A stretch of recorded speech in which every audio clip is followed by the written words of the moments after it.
This is the VR headset from Apple. Alongside Meta and Microsoft, Apple will be joining the ongoing battle to deliver the next biggest VR headset to the world. In this video, we'll cover everything we know regarding Apple's upcoming VR headset, which includes technical features, price, expected release, and much more. This is so exciting to see what Apple is able to deliver to the market, so let's jump straight in. As most of you know, Apple actually joins most of the tech battle later in the game, but when they do, it will absolutely be stunning and revolutionary. With that being said, yes, it does come with a cost, but more on that later. To get the very basic thing out of the way, Apple's VR headset will most likely be called Reality Pro. Apple is actually working on Reality Pro and at least 2 other virtual and augmented reality headset devices. Another one. But this video will only talk about the next one coming up. Just so that it's easier for everyone, throughout the rest of the video, I'll be talking about VR and AR as mixed reality or simply MR. So what is Apple's upcoming MR headset, or who is it for and what can it do? Apple's Reality Pro is set to be company's high-end MR headset to go against and rival the prosumer MR headsets from other companies like Meta's Quest Pro, which was just released back in October. Let's get into the technical features of this headset as we know it today. We'll cover most of the things covered in this section further into detail in later parts of the video as well. The headset is expected to have 2 4K micro OLED displays, which will be the highest resolution display ever featured in a mass market headset. Hey, that's pretty good. It's also said to have 3,000 pixels per inch, which is just insane. Just for comparison, the upcoming PSVR 2 will feature a near 4K OLED display, so if you're ever able to experience a PSVR 2, just know that it'll look slightly better than that. If you have the Quest 2, it has around 800 pixels per inch, so you can just imagine how sharp the visuals will be for the upcoming Reality Pro headset. The headset itself will have 15 cameras placed inside and outside of the device, which will be used for features like eye tracking, object tracking, and hand gesture controls. In the world of tech, the software is just as important, if not more important than the actual hardware itself. Apple will be introducing a new line of family of software dedicated to the mixed reality experience called RealityOS. RealityOS will offer mixed reality versions of important Apple apps that everyone's familiar with, such as Messages, Maps, and FaceTime. I'm kinda excited about VR FaceTime, which I'm sure Apple will allow us to use, and emojis and other features. This next part is just my guess, but since the Reality Pro will be Apple's attempt to rival the Quest Pro, which is targeted for productivity uses, so my guess is that Reality Pro will also include other apps from Apple like Pages, Numbers, Keynote, Safari, and maybe even GarageBand or Final Cut Pro, which will be super cool. Apple wants to create a separate app store for the headset with a focus on gaming, video streaming, and video conferencing. The first version of RealityOS will be named Oak, and the software is being finalized for the headset's launch coming up. The popular word going around these days and is tied to VR is Metaverse. I'm not sure if this is like an unwritten rule, but it feels like every VR company is releasing its own version of the Metaverse. Did you think that Apple was any different? Well, they are different, but not in this case.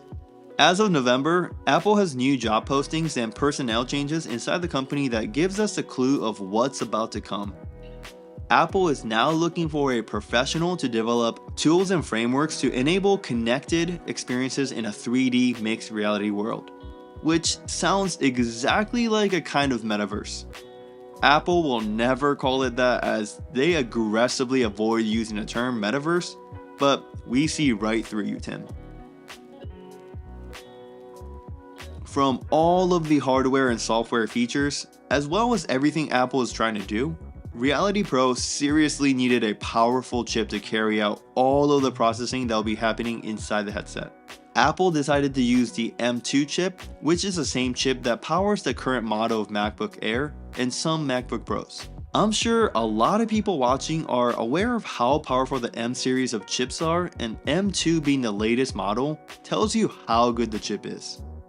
My main concern is whether Apple will be designing a particular version of the M2 chip dedicated to MR experience, since there are particular features that need enhanced support in VR and AR technology, or they'll just straight up use the M2 chip that's already out. As long as they can design software that maximizes the efficiency of the chip, it's not a big deal, but I did just want to point out potential concerns. The design of the headset is pretty much what it looks like, but I do want to point out some things we can't necessarily tell just from the pictures. The portion of the headset where it fits into your face will use fabrics to ensure maximum comfortability. The visor portion of the headset will feature a curved design that will use lightweight material as much as possible to make sure it's light. I think Apple will strike a very good balance of making the headset feel premium while using lightweight material. The headband in the back that keeps the headset on your face and head will use similar material which is seen on the Apple Watch bands. The good news is the headbands will be swappable, so you can get additional or upgraded headbands or simply different size headbands depending on your head size and shape. There are actually leaks that tell us the types of additional bands. One band could potentially feature a spatial audio technology that's used in the new AirPods for a surround sound-like experience, while another band could potentially have an external battery attachment to prolong the battery life, and I'm sure it'll be something very similar to the ones from Kiwi.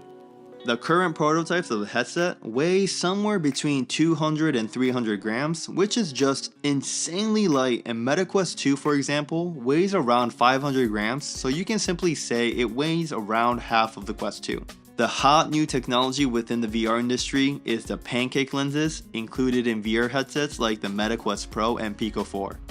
Apple will indeed use pancake lenses for Reality Pro, which means that it allows for a slimmer and lightweight design. So you know how Reality Pro will have 15 cameras? Well, they'll be used to track hand movements, mapping the environment, and supporting the AR experience. What's cool is that there are two downward facing cameras that'll be used to capture leg movements to allow for accurate motion tracking of your body. The headset will feature eye tracking, but knowing how Apple goes above and beyond, they have also included iris scanning. Iris scanning for MR headsets will allow the scanner to detect the pattern of your eye, which can be used to unlock the headset or allow payments instead of typing in a password. You can think of this feature like Face ID for your iPhone to unlock and pay for things. The pricing of the headset is something a lot of people will be curious about and also be shocked about. The technology that will be packed into Reality Pro is just insane, and the price will reflect that. Reality Pro could start somewhere around $3,000, but most likely it'll be priced somewhere between $2,000 to $3,000, making it one of the most expensive headsets on the market. Apple knows that this is very expensive, and they even stated that they can expect to sell just one headset per day per retail store. Initially, it was rumored that Apple was announcing Reality Pro at WWDC 2022, but as we know, that didn't happen. The most likely case at this point is an announcement event in January of 2023, which, depending on when you're watching this video, may be just around the corner or maybe it was in the past. We've gotten reports that Apple will enter mass production in March of 2023 to support a launch before WWDC 2023, which usually happens every year in June. As new information gets leaked, I'll keep you updated with the latest information in the pinned comment below.